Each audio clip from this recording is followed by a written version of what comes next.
Au terme de cette grande rencontre de Madrid sur un plan B pour l'Europe, comment définiriez-vous les perspectives et les étapes à franchir pour construire cette Europe alternative que nous espérons tous?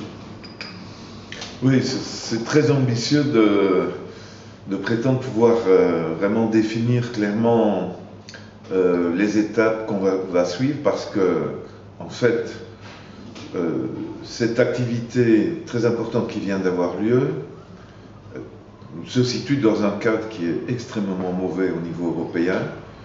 La capitulation de la direction de Syriza et du gouvernement d'Alexis Tsipras l'année passée, et une difficulté énorme pour construire un mouvement social européen capable de modifier les rapports de force.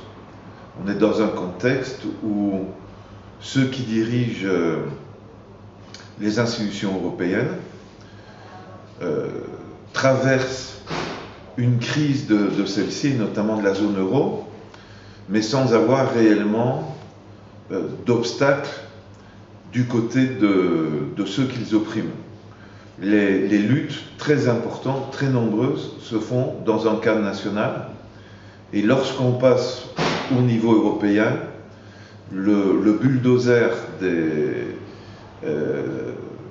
politiques néolibérales et de la démolition de toute une série de conquêtes sociales de l'après-Seconde Guerre mondiale continue à être en marche, et même a une tendance à s'accélérer. Bon, ça c'est un premier point. Maintenant, ce qui est positif avec ce qui vient de se passer à Madrid, c'est que, je dirais, pour la première fois depuis le mouvement des indignés de l'année 2011, une activité sur le plan européen rencontre un véritable succès, une activité alternative évidemment, et convoquée par des mouvements sociaux et des forces politiques radicales. C'est très important à souligner. On avait eu un impressionnant mouvement en 2011, les indignés en Espagne, l'occupation des places en Grèce en mai et juin. Les indignés, c'était avril-mai. Ça avait rebondi en octobre.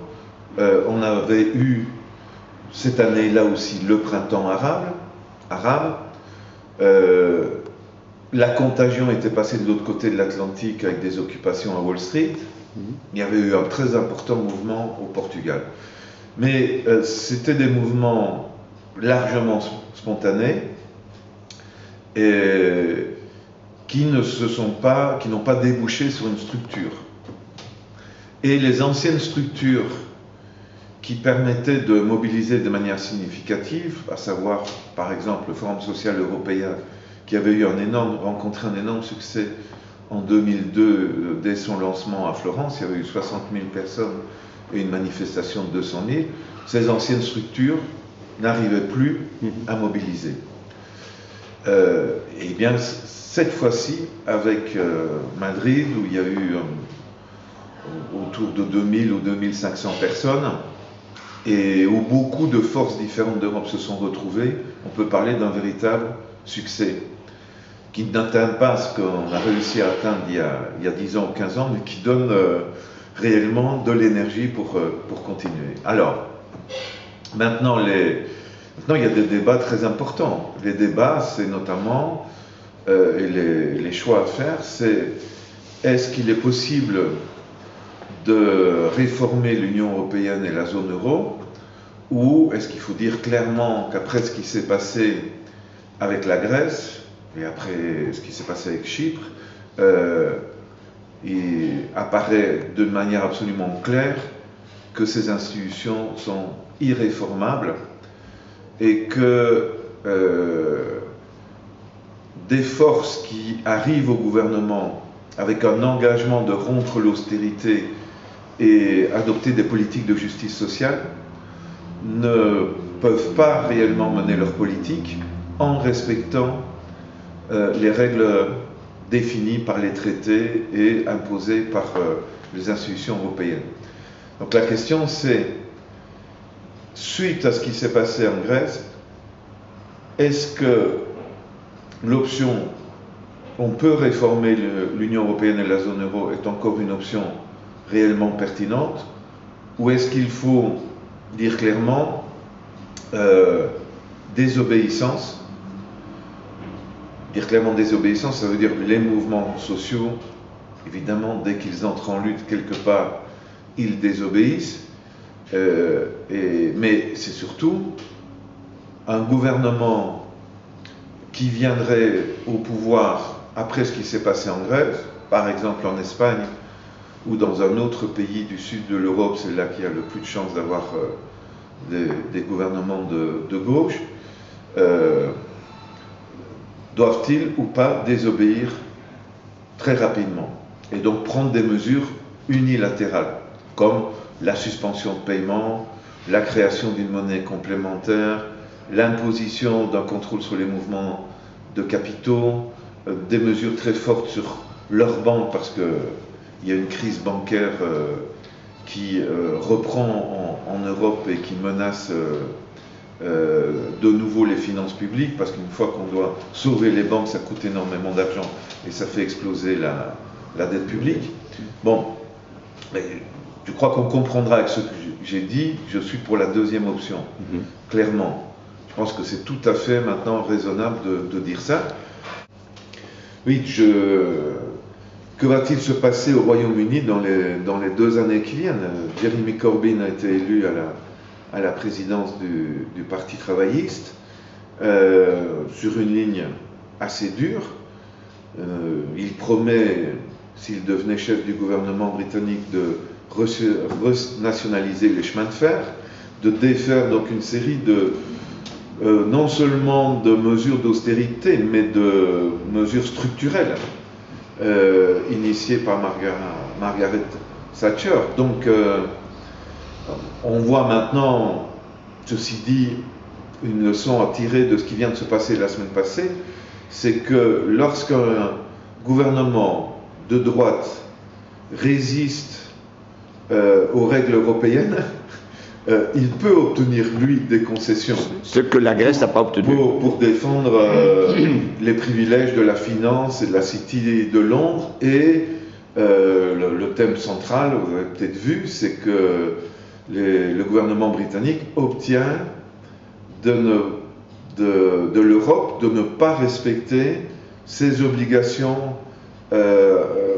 en ce qui concerne garantir aux citoyens du reste de l'Union européenne les mêmes droits sociaux que les habitants du Royaume-Uni. C'est-à-dire qu'ils ont obtenu de rompre une règle et effectivement cela montre très bien que oui, un gouvernement de droite peut obtenir des choses des institutions européennes, ce qui sera dans tous les cas refuser un gouvernement de gauche qui voudrait faire un tant soit peu des mesures de rupture avec l'austérité. Alors donc pour moi, si vous voulez, les temps sont plus rapides que 2019, les élections européennes. Il y a une urgence liée à la crise bancaire, liée à évidemment la crise dite des réfugiés.